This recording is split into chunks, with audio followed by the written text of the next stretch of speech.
discuss. Sabrina, let me start with you. So Senate Minority Leader Mitch McConnell, the Republican leader of the Senate, was asked yesterday about the committee's work. Take a listen to what he had to say.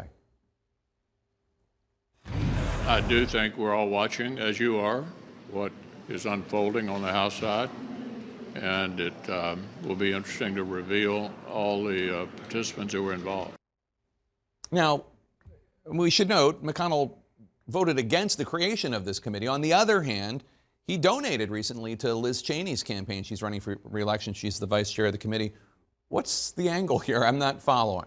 Well, there has been an interesting split when it comes to Republican leaders and their response to January 6th. House Minority Leader Kevin McCarthy, after initially distancing himself from former President Trump, has become once again more of a foot soldier for former President Trump and tried to downplay the events of January 6th. McConnell, on the other hand, I think he's happy to see anything that might help diminish Trump's standing within the party. I mean, remember, McConnell has been a key target of former President Trump and his allies, and he hasn't exactly been at the forefront of trying to get to the bottom of January 6th, but he is aware that Trump and his allies are also trying to primary a lot of the types of Republicans who McConnell believes should still be serving in Congress. Now, the only challenge, of course, is that as far as the Republican base is concerned, they're a lot more in line with Trump and his supporters or his followers than they are in line with the McConnells and the Liz Cheneys. At least as of now. As of now. Charles, I want to introduce you, Republican strategist Charles Bain. Thanks so much. Good to have you here. Thanks. I want to show you something. Democratic Congressman Jamie Raskin, who's on the committee, yesterday revealed another text from an unnamed Republican official to then White House Chief of Staff Mark Meadows. This is on November 4th, the day after the election. And it says, here's an aggressive strategy. Why can't the states of Georgia, North Carolina, Pennsylvania, and other Republican-controlled state houses declare this is BS, where conflicts an election not called that night, and just send their own electors to vote and have it go to the Supreme Court? Now, we should know, they were still counting votes. This is a day after the election. They had all those paper ballots because of COVID. And this was entirely just about stealing the election without even any evidence. It was just like, here's a way to steal the election before we've even counted the votes. I mean, he ended up winning North Carolina, Trump. Right, and I mean, we have an audit going on in Texas where, he won Texas, and we're having that conversation as well. But I think when you speak to Republican activists and folks on the ground, they truly had concerns about what was happening. I mean, in Harris County, which is Texas's largest county, we had a lot of conversations around what was happening with 24-hour voting, with drive-through voting, if there was fraud happening, how we can make sure there wasn't fraud going to be happening. So we had a lot of our representatives stepping up and trying to insert themselves in that process early on to try to make sure that the base was reassured that the process was done correctly. And so I think even at the start of this, they jumped out of it and they were willing to engage with it. Now, I'm not going to say that throughout the entire course everything stayed, above board and earnest, but I think at the start of it, you had a lot of folks who were very concerned about some of the things that we were saying, particularly, speaking from a Texas perspective in our large counties, and they wanted to make sure that the process was being followed through. This is what Republicans always do, with all due respect. You don't want to align yourself with Donald Trump trying to steal the election. So instead, you make up that there were reasons to be concerned about the election and therefore legitimate reasons for all this extra scrutiny. When, of course, the facts showed that the results were actually kind of above scrutiny, above reproach. Republicans did great in Texas. And, right? and if there were so many concerns, all of those Republicans who got elected in Texas, shouldn't be in office. And so I just don't think you guys can have it both ways. You can't say, oh, well, there were all these legitimate problems with the election, but really, we're not supporting what Donald Trump did.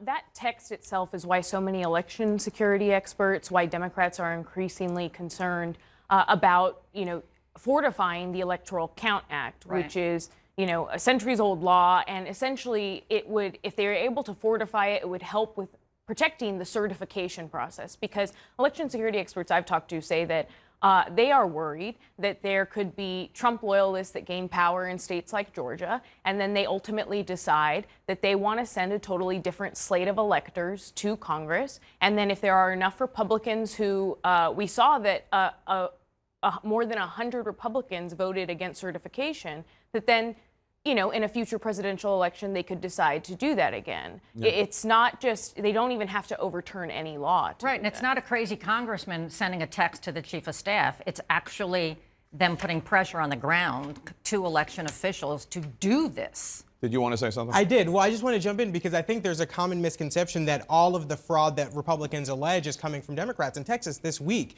they found 3 cases of voter fraud that was perpetrated by Republicans. And so they're prosecuting them now, our state attorney general is. And so it's not just... In Florida, too. And in Florida as well. And the issue... Also that came Trump up, voters doing it. and the issue that came up in Texas with the concern over the electoral process was that we were doing 24-hour voting during a pandemic, and we didn't have enough poll watchers and election workers to oversee these ballot drop boxes in these locations. And so when you're having things, if you were don't really have... worried about this election, you wouldn't be supporting those people who got elected. But you want it both ways. You want to be saying that the election was, fake, and there are all these reasons to be concerned. Fake, but I do think there are things but you don't that want the for- responsibility of saying that the people elected aren't legitimate. Another issue I wanted to talk about, the Times has a story out today on Republican governors such as South Dakota's Kristi Noem eagerly spending COVID relief money, even though they opposed the same bill earlier this year. Now, Noem said she decided not to refuse the money. Take a listen why.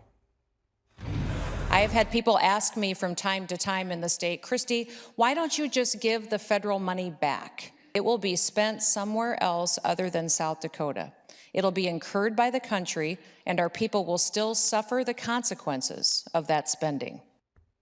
What do you make of all this? And we're seeing more of this, people announcing projects in their congressional district that was funded by legislation It's somewhat they voted predictable. against. There are a number of Republicans in Congress who have also touted the projects that have come out of the American Rescue Plan, or sort of tried to reap the benefits, even though, as we know, it was passed by Democrats along a party line vote. All Republicans opposed it.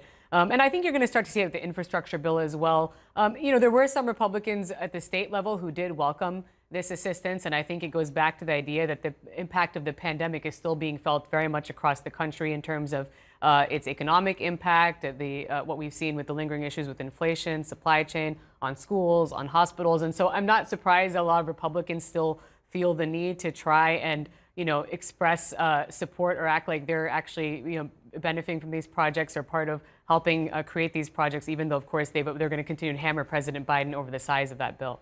It's Republicans like Kristi Noem and Governor Ducey in Arizona who also said that he was going to start new broadband projects without really mentioning that they came from the American Rescue Plan.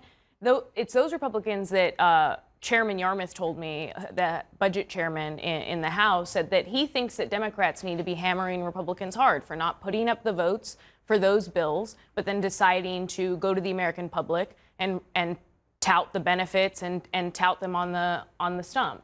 So one other thing I wanted to note is that the Time Person of the Year is Elon Musk.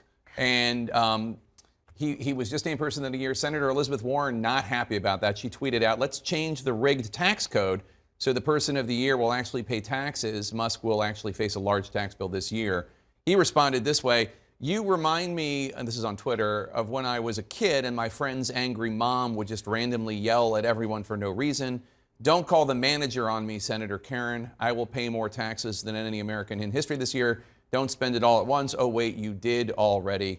This is, you've got to, he might be the richest man in the world, but he's certainly got the least class of any man in the world. I mean, you've got to imagine that Time Magazine had a better role model to find than Elon Musk. It's not about, I hate this guy has multiple sexual harassment suits against him.